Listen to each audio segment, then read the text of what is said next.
Greetings and welcome to I Care Leadership Live. This is the podcast for I Care leaders who want to level up their leadership, create better cultures, and improve the financial results of their clinics. Now, let's join the show. I want to talk about employee recognition here today.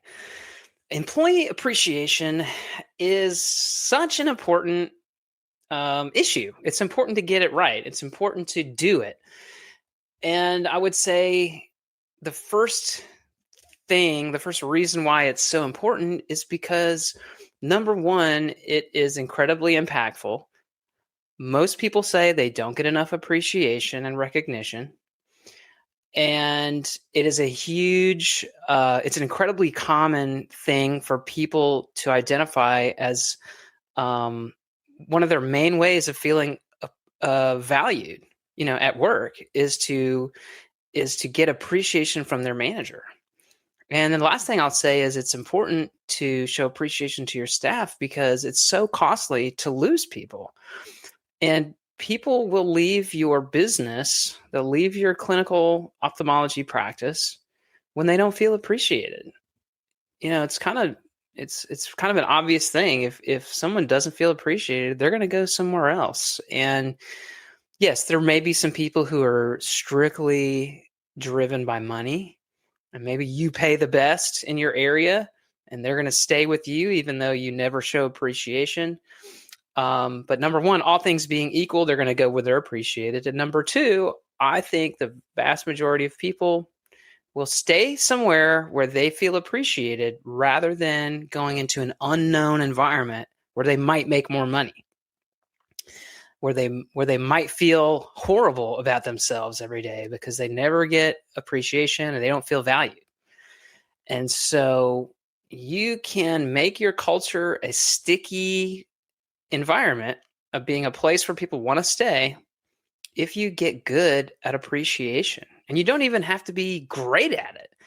It's not a hard skill to get decent at. So that's what we're going to talk about today. If you're an ophthalmology clinic leader or a business owner, this is just a skill you've got to have it. You've got to have it. So let's talk about it. Let's get into it. The first thing I would say, and we're going in no particular order here. The first thing that you can do if you want to improve your appreciation is create an employee of the month program. And this is like, you may roll your eyes and say, oh, we've tried this, or man, this is so lame. But employee of the month programs are a great way to get started if you do it right. And why is it a great way to get started? Because everyone understands what an employee of the month program is. They know that, they understand the concept. And it just gives you a very simple framework and a program and a structure to get started with recognition. And so how do you make employee of the month work well? Well, the first thing to think about is how are you going to select your employee of the month? I'm not a fan of voting. We do not want your employees voting on employee of the month. So put that idea out of your head. We're not voting because then it becomes a popularity contest. The way I would structure this is I would make it a leadership decision. So you get nominations, you can solicit nominations from your staff, or you can just talk as leaders about, who would be a good person, who lives our values, who is doing a great job. Personally, I would recommend getting your staff involved in some kind of way into the process because they're going to be more bought in. They're going to care more if you involve them, with that. But we don't want them voting. So you've got these nominations and you're going to make a decision as a leadership team about who you want to recognize that month. And something to keep in mind is you don't have to limit it to one person. You don't have to limit it to, why do we have to make it a winner and a loser thing? Finding one person is fine, and that's great. But if you want to pick 2 or 3 people, that's fine. That's fine. These are our employees of the month. We're highlighting Sally, Johnny, and Janet. And there's nothing wrong with that. That's awesome. And then you know what? Throw in some honorable mentions if you want. The whole point of Employee of the Month is to give you an excuse, a structured excuse to talk about how great some of your employees are, and to talk about your values, and to talk about what's important to you as an ophthalmology office. You know what? Sally is so wonderful with patients. She's so caring and she's warm. Janet is so detailed. She takes great notes, and her scribing is impeccable. And this is why it really matters. And it gives you a structured way to talk about all this stuff. And what you're secretly accomplishing with this is you're sending a message to everyone in the clinic that this is what's important. This is what gets me as the practice owner or the practice administrator. This is what gets me praising other people. Maybe you want to do it too. And people tend to listen to that, and they tend to follow suit. If someone hears about what you're praising and what you value and they don't care, then I can show you someone that probably isn't a great fit in your clinic. Okay. And so generally your good employees, your employees are going to care about that. They're going to want to do the things that you're praising, the things that you hear you praising other people for. Okay. So this Employee of the Month program, it basically helps you to reinforce the behavior. This is not about rewarding your winner. You know, your winner is already a good employee. That's why they won Employee of the Month. They're not going to start being even better because you picked them. The Employee of the Month program is about driving your culture through recognition. Okay? That's what it's for. And guess what? Doing this, and this extends beyond Employee of the Month, this makes you feel good. I don't know many people who don't feel good when they get to recognize and appreciate other people. And I don't know many people who don't like to get recognized and appreciated. Okay? So there are so many reasons to implement staff recognition, and Employee of the Month is just like, to me, it's a no-brainer. It's something you should just do because it encapsulates everything in this one structured program. It's key to communicate about it. If you're going to do Employee of the Month, communicate ahead of time. Hey, we're going to implement this. This is how it's going to work. This is how we're going to pick people. This is how you're going to nominate your coworkers. This is what you're going to get if you are selected as Employee of the Month. These are the kind of the criteria that we're going to use. We're going to try to spread it around the clinic. It's not just going to be the doctor's right hand, tech all the time that wins. We're going to talk about billing. We're going to talk about front desk. We're going to talk about the cleaning crew. If you have a cleaning crew, we're going to talk about everyone, the appointments team, the surgery schedulers, the ASC. We want to include everyone. Now, there may be some cynicism at first when you roll this out because people are going to hear, Employee of the Month, that's lame. I've heard about, it's kind of a thing that people make fun of. What, are you going to put my picture up on the board? You know what? And you don't have to do that. And you don't have to listen to the naysayers. Okay. Let them naysay, but you're going to be consistent and you are going to choose people in a fair way. You're going to choose them based on your values, and you're going to try to spread this around, and you're going to make this important.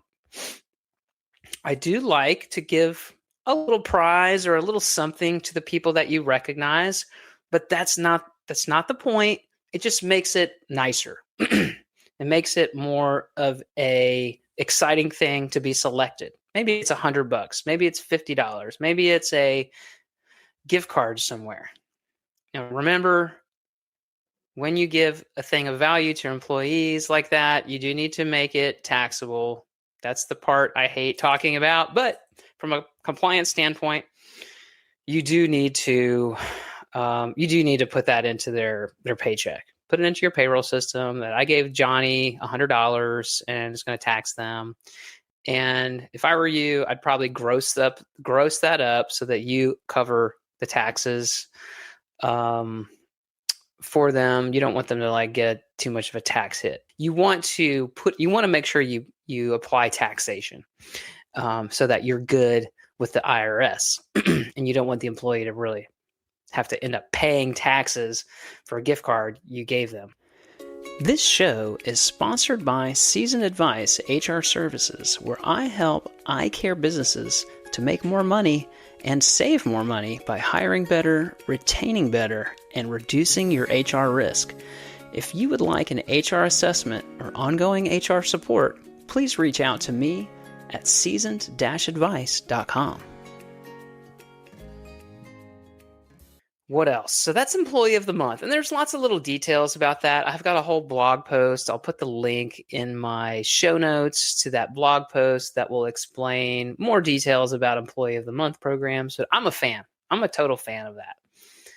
Next thing, check out the book, The 5 Appreciation Languages at Work.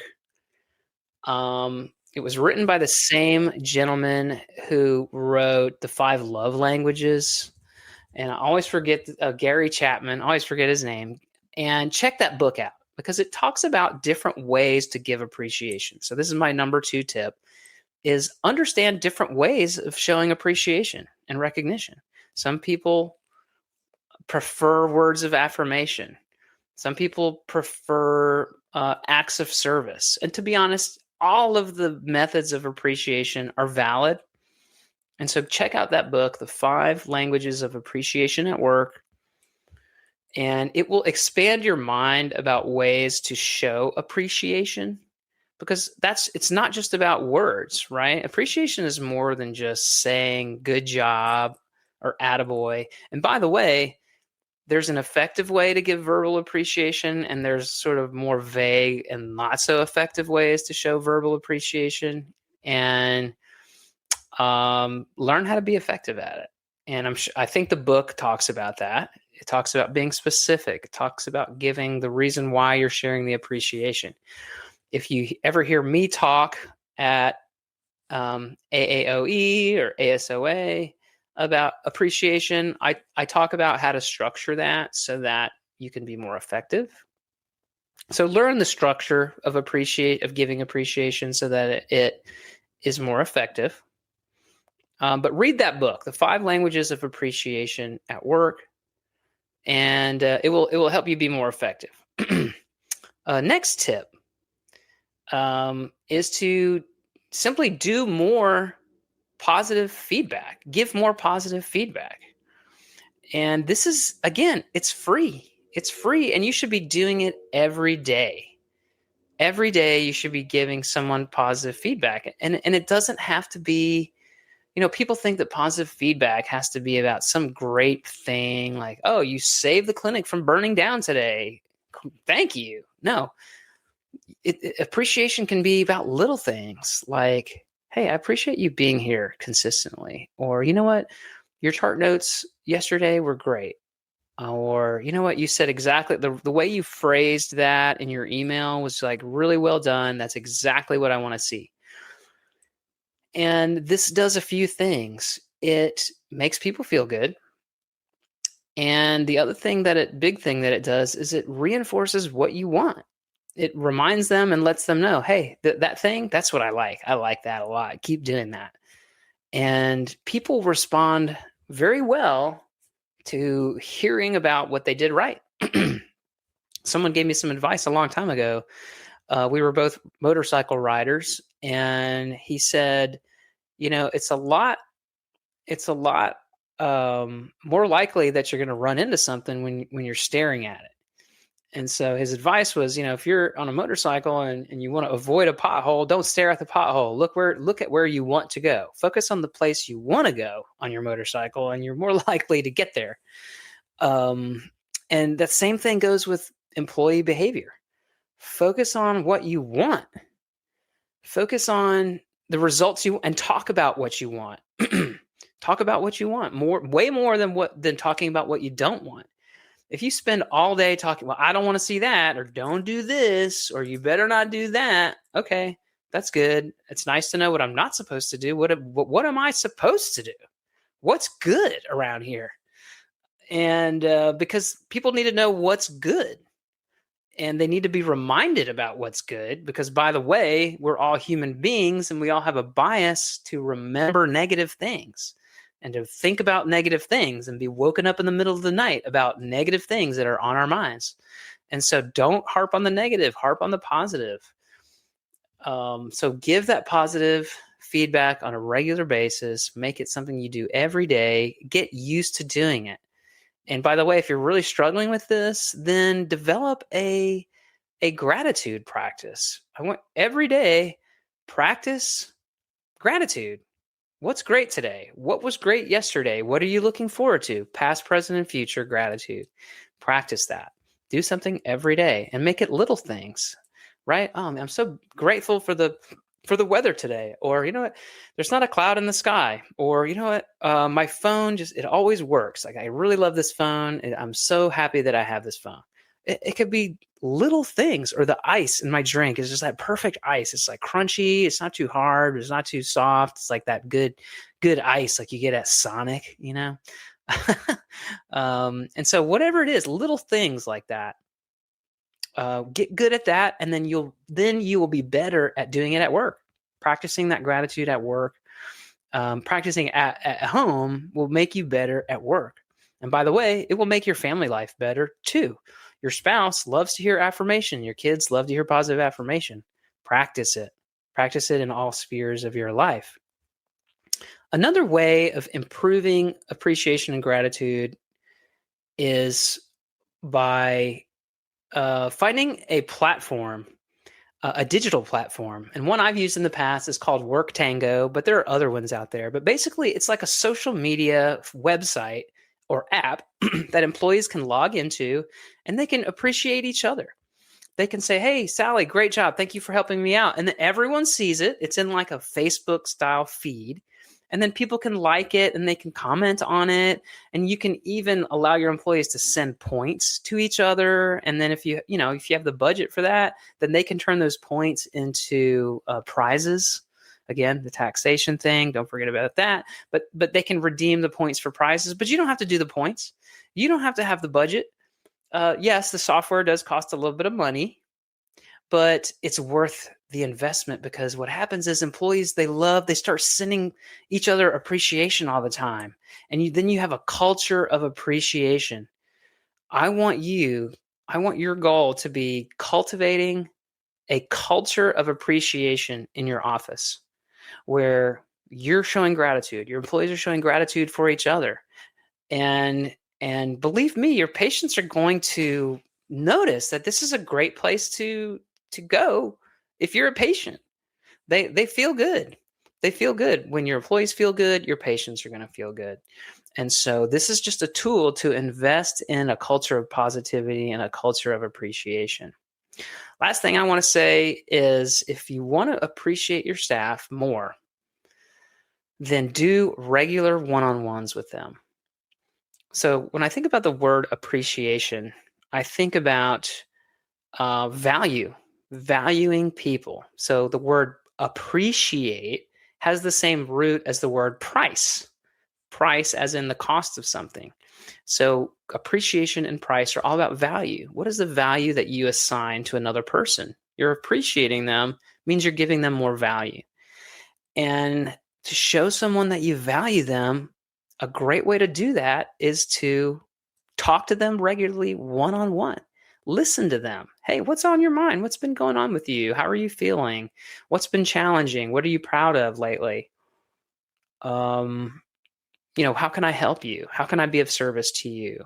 What are your insights? What do you think about this new thing that we're thinking about doing, or this new program we just rolled out? How's it working? What do you think about our EMR? Is it working for you? Has it been frustrating? We're thinking about changing. What's your opinion on that? All those things that I just said are things you can talk about in a one-on-one with employees. How's everything outside of work? You've been taking care of yourself. What have you been up to? What have you been doing for fun? Some people are into talking about their personal lives, some aren't. But getting employees talking and listening to them is so important, and making time for them, because we want to appreciate them. And the way to appreciate people is to show them they're important, and meeting face to face is a great way to do that. It's a great way to do that. And yes, it takes a little bit of your time, but guess what? Losing an employee takes up a lot of your time and it costs a lot of your money. And it makes your doctor frustrated when a great employee leaves. And so appreciating them to wrap all this up, appreciating your staff is really a business decision. And don't you also want to come to work where people like being there? Believe me, the providers and the doctors and the optometrists and the ophthalmologists, they want to come to work where where employees are engaged and happy and all that. And so to create that positive culture, appreciation is your number one tool in your toolkit. It's your number one tool. And by the way, it will probably reduce your HR risk. I'm a believer that you're at a greater you reduce your risk of legal action when people feel respected. Okay, so that's today's topic. Show appreciation. I shared some tips. There's a million other ways to do that. If you're interested in more tips, send me a message. I'll if I don't have a blog post about this, I'll create one. And thanks for listening. I appreciate you. I appreciate you for being out there and doing the work that you do. It's not easy work. And it's so important. We take care of people's sight every day. And remember that, and pat yourself on the back. This has been Eye Care Leadership Live, and I look forward to talking with you on a future episode. Well, that brings this episode of Eye Care Leadership Live to a conclusion. If you enjoyed this episode, please subscribe to the show on your podcast app and share it with someone who would value the content. I promise to bring you more guests and content to help make you a better eye care clinical leader. I also invite you to subscribe to my HR newsletter for eye care leaders. You can find information about that at seasoned-advice.com. Now go out there and lead with confidence.